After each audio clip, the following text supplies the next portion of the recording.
Olá, querido ouvinte.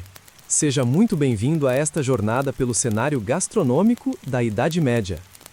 Enquanto você se acomoda para um momento de calma e relaxamento, eu te convido a compartilhar nos comentários de que lugar do mundo você está me ouvindo e que horas são por aí. Eu adoro ver até onde a nossa comunidade de corujas se estende. Se você gosta de mergulhar na rica tapeçaria da história para desacelerar, considere se inscrever para mais histórias relaxantes como esta. Agora, feche os olhos e imagine comigo uma mesa rústica, de madeira gasta, posta com uma refeição humilde. Uma tigela de um mingau ralo e sem gosto, um pedaço de pão escuro, denso e grosseiro, e, quem sabe, com muita sorte, alguns pedacinhos de uma carne dura e fibrosa. Essa era a realidade que sustentava a grande maioria das pessoas na Idade Média. Enquanto reis e nobres se esbaldavam em banquetes luxuosos com dezenas de pratos, o camponês comum sobrevivia com uma dieta tão pobre quanto monótona. Que fatores conspiraram para tornar a comida medieval tão pouco apetitosa para as massas? Vamos explorar essa questão e nos transportar para uma época em que simplesmente encher a barriga já era uma luta diária.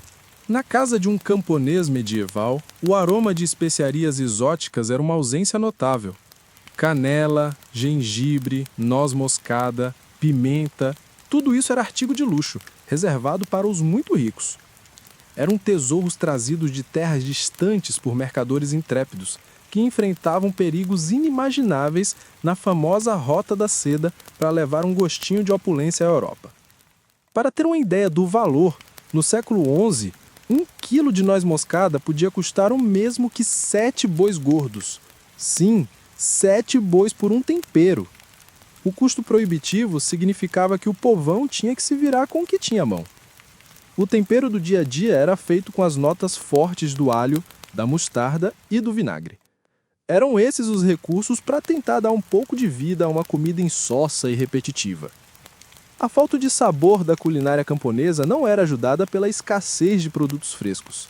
Sem meios confiáveis de refrigeração ou conservação, frutas e vegetais eram, na melhor das hipóteses, prazeres sazonais.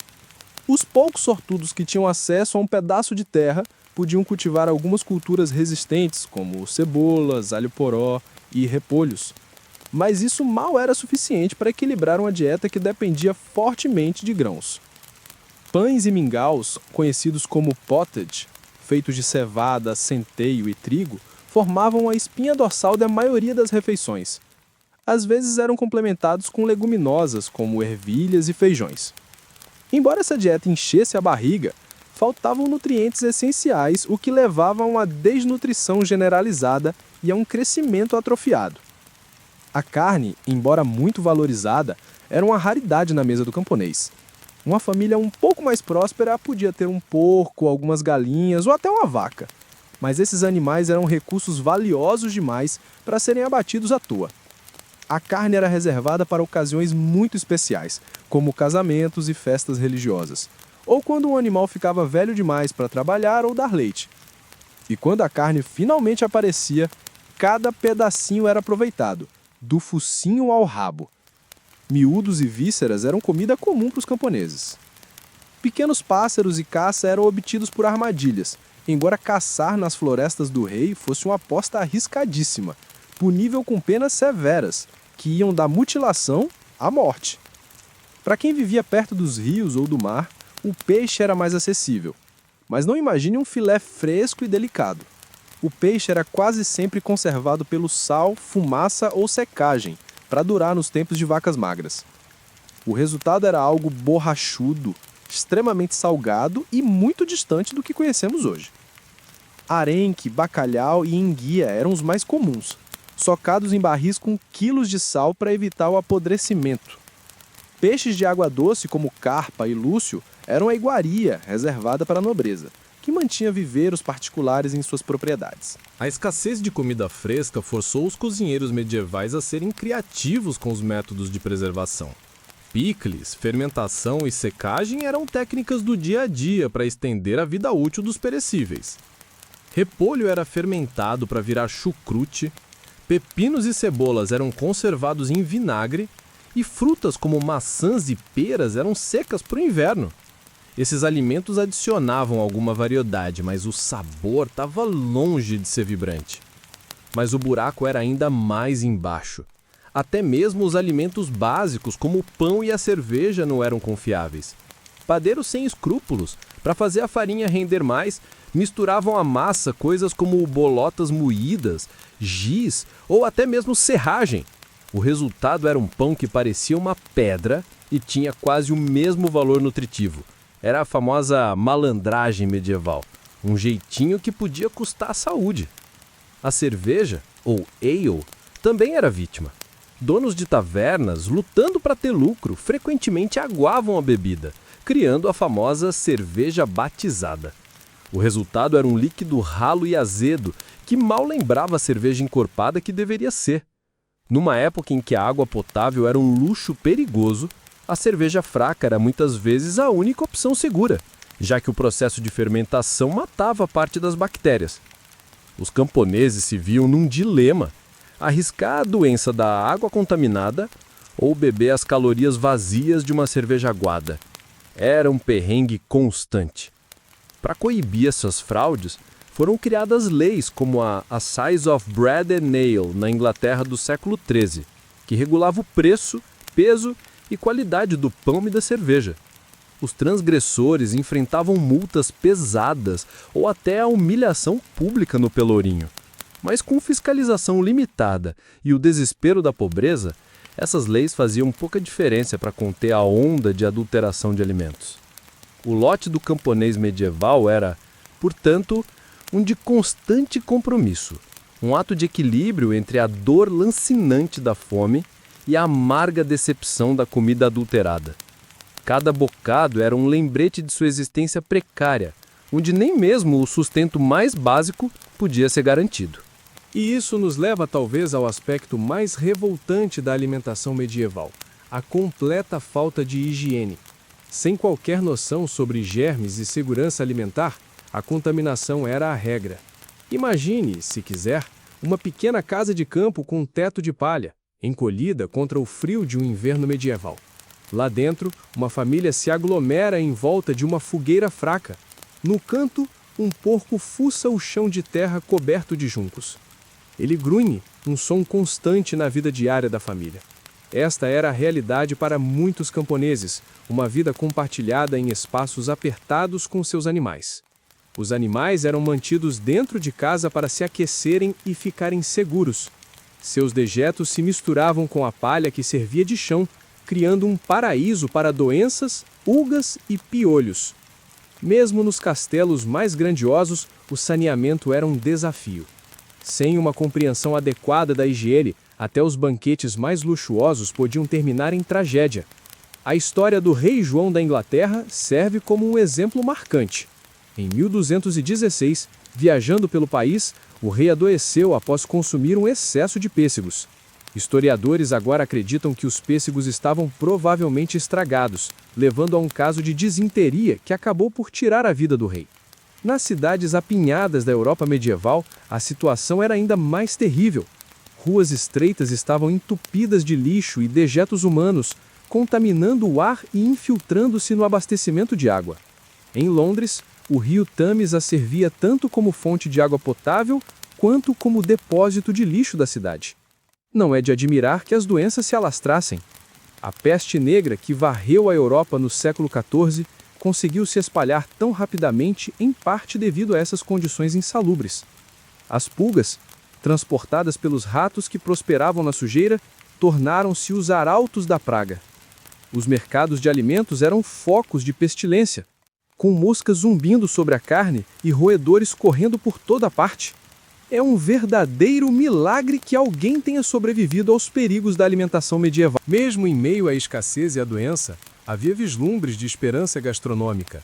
Os mosteiros e abadias muitas vezes serviam como refúgios de relativa abundância, com jardins e pomares bem cuidados que forneciam uma fartura de produtos frescos.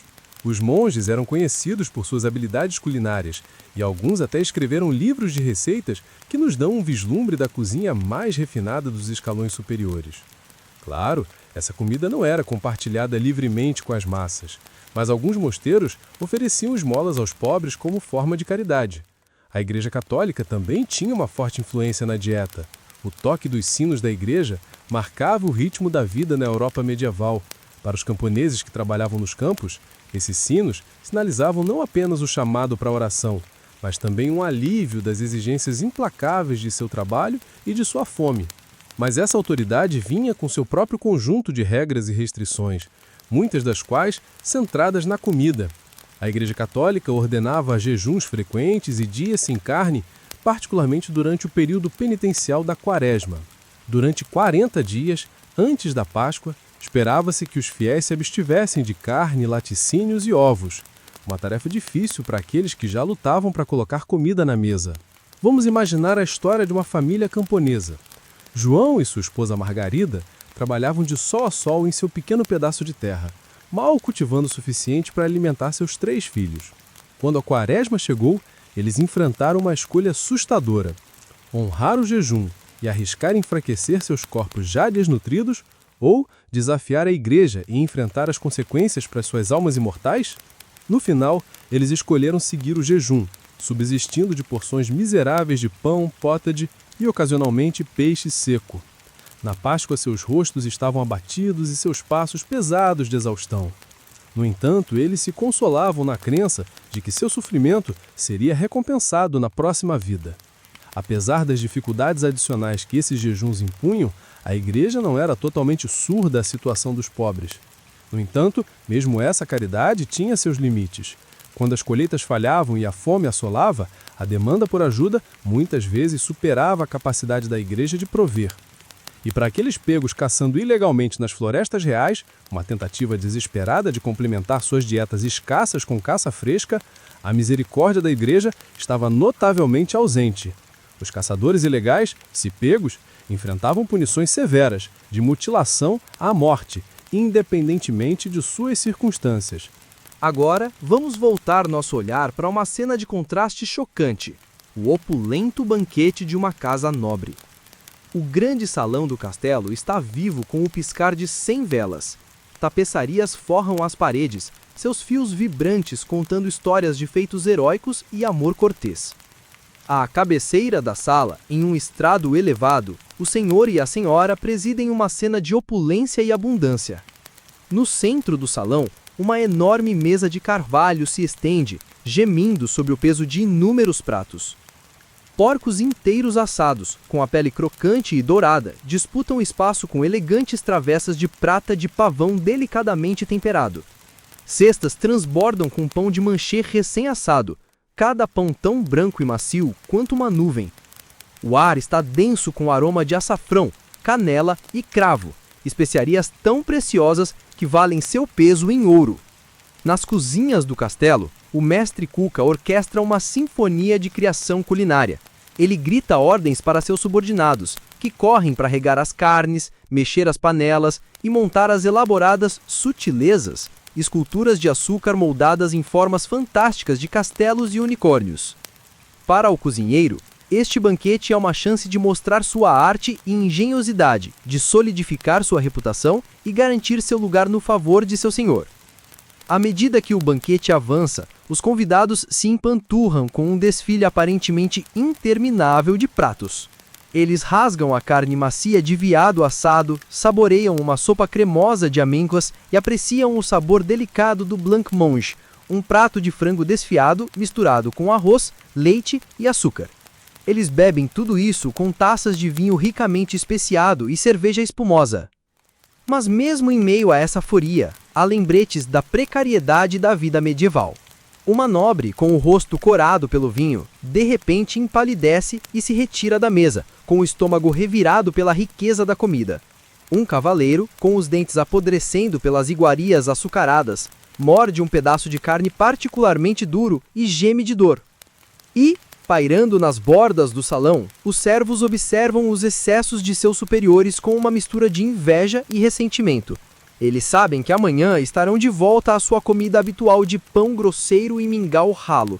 A memória deste banquete, um lembrete provocador do abismo entre o mundo deles e o de seus senhores. Ao final desta jornada pela comida medieval, ficamos com uma imagem de um mundo de escassez, dificuldade e desigualdade.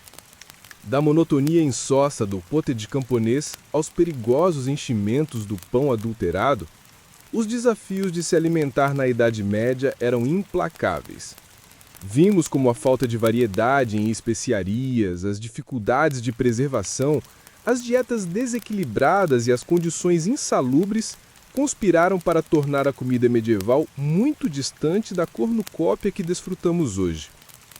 Testemunhamos o impacto dos jejuns da igreja, adicionando fardos espirituais à já pesada carga dos pobres, e nos maravilhamos com os opulentos banquetes da nobreza, um contraste gritante com as realidades sombrias enfrentadas pela maioria. Mas, em meio a tudo isso, também vimos vislumbres do espírito indomável da humanidade. A engenhosidade dos cozinheiros aproveitando ao máximo os ingredientes escassos, a solidariedade das comunidades compartilhando o pouco que tinham e o consolo encontrado nos rituais de fé e festa. No nosso mundo moderno, é fácil tomar como garantida a abundância e a variedade de nossa comida. Podemos entrar em um supermercado e encontrar frutas da América do Sul, especiarias da Ásia e queijos da Europa, tudo bem embalado e pronto para comer. Mas imagine por um momento transportar um camponês medieval para os corredores de um supermercado moderno. A variedade pura seria avassaladora.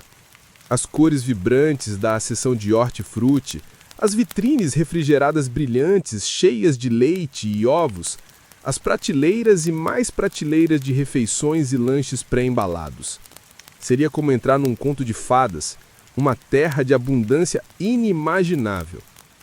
E, entanto, mesmo em nosso mundo de riquezas culinárias, ainda enfrentamos nossos próprios desafios. Lutamos com o impacto ambiental de nossos sistemas alimentares, com questões de acesso e desigualdade e com as consequências para a saúde do excesso de abundância. Talvez, então, haja lições a serem aprendidas com nossos ancestrais medievais. Mesmo apreciando o quanto avançamos, podemos abraçar a alegria de compartilhar uma refeição com entes queridos, a satisfação de um prato feito com cuidado e criatividade. Podemos lembrar o valor de preservar e valorizar a generosidade da terra, em vez de tomá-la como garantida. E, acima de tudo, podemos abordar nossas próprias refeições com um senso de gratidão e maravilhamento, reconhecendo a incrível jornada que a comida fez para chegar aos nossos pratos. Dos campos ensolarados às cozinhas movimentadas, ao calor das nossas próprias mesas. Cada mordida é um testemunho da resiliência e da engenhosidade do espírito humano através dos tempos.